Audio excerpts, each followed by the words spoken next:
Pada kesempatan kali ini, kita akan melakukan praktikum yang berjudul Kompensasi Daya Reaktif dan Perbaikan Tegangan dengan Variasi Pembebanan menggunakan etap 12.6. Langkah-langkah percobaan pada praktikum kali ini adalah: yang pertama, pastikan praktikan sudah menginstal aplikasi etap. Yang kedua, buka aplikasi etap. Untuk membuka lembar kerja baru, klik menu File, lalu pilih submenu New Project. Setelah itu, tulis nama file pada kolom Name Project File, lalu klik OK.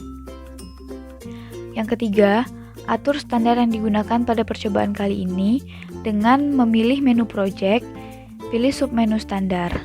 Pada percobaan ini, kita menggunakan standar IEC dengan sistem unit matrix, lalu klik OK.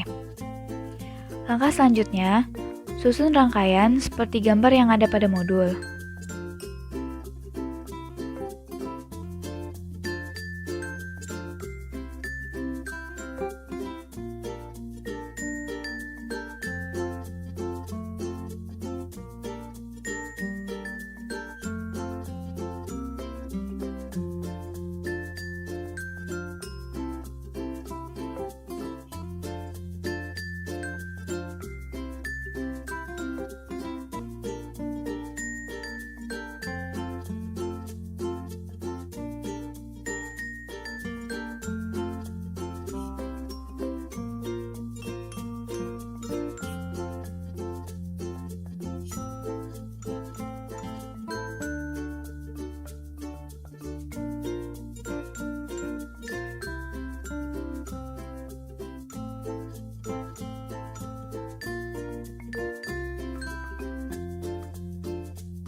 Selanjutnya, masukkan data yang ada pada modul ke single line diagram.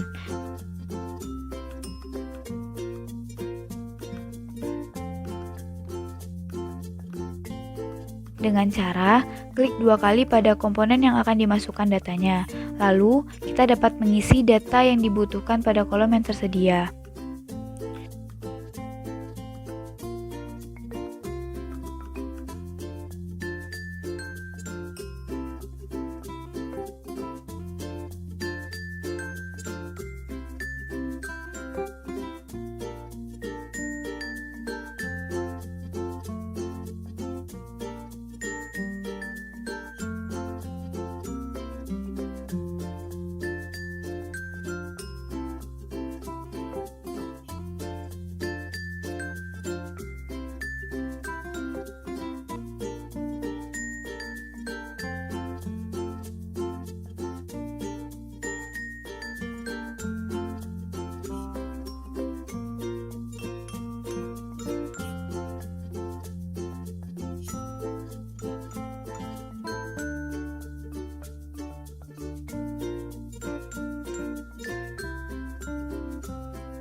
Selanjutnya, kita masuk ke percobaan. Untuk praktikum kali ini, kita terdapat 2 percobaan. Pada percobaan 1, kita memvariasikan nilai beban motor dan memvariasikan nilai kapasitor bank. Untuk variasi tanpa kapasitor bank, kita dapat membuka switch.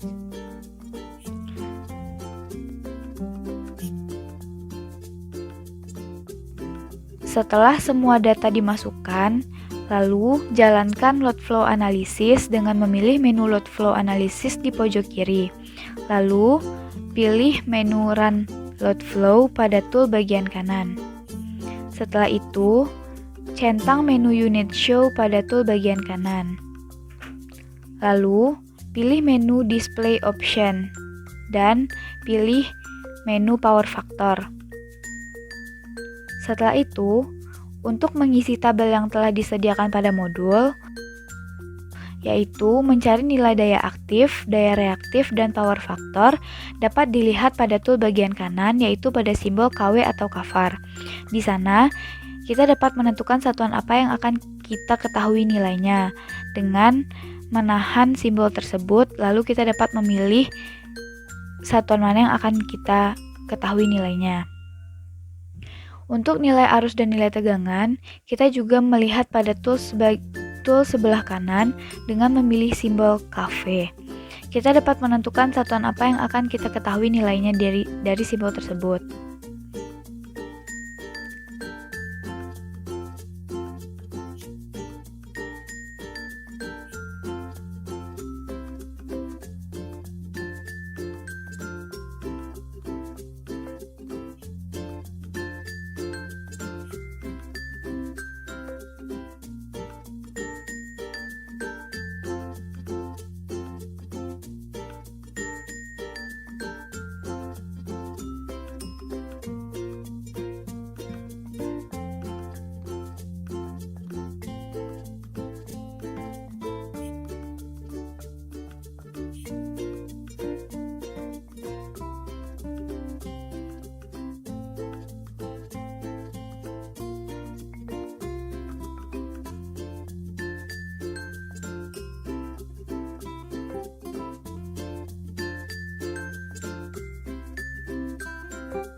Setelah itu, kita masuk pada percobaan kedua.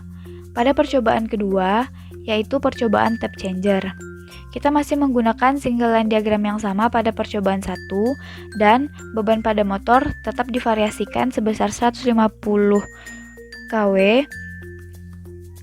250 kW, dan 350 kW.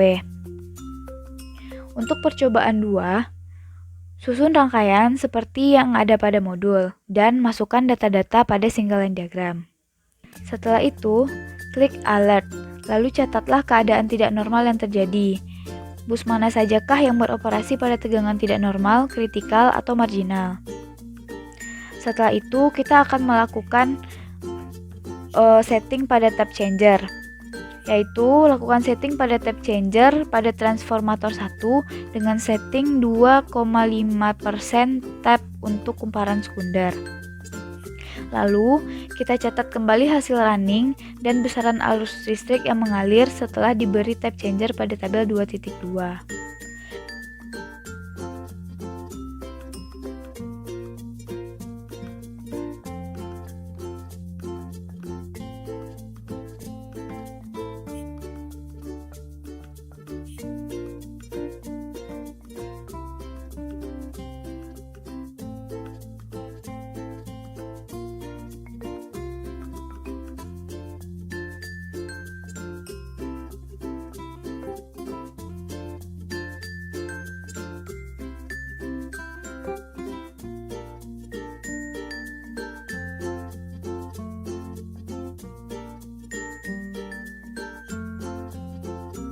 Klik alert, lalu catatlah keadaan tidak normal yang terjadi. Bus mana sajakah yang beroperasi pada tegangan tidak normal, kritikal, atau marginal? Di sini kita dapat memperhatikan kondisi pada saat sebelum dilakukan tab changer dan setelah dilakukan tab changer, dan juga kita dapat melihat perbedaan nilai arus dan tegangan maupun faktor daya pada saat sebelum dilakukan tab changer dan setelah dilakukan tab changer. Sekian praktikum pada modul kompensasi daya reaktif dan perbaikan tegangan dengan variasi pembebanan menggunakan etap 12.6.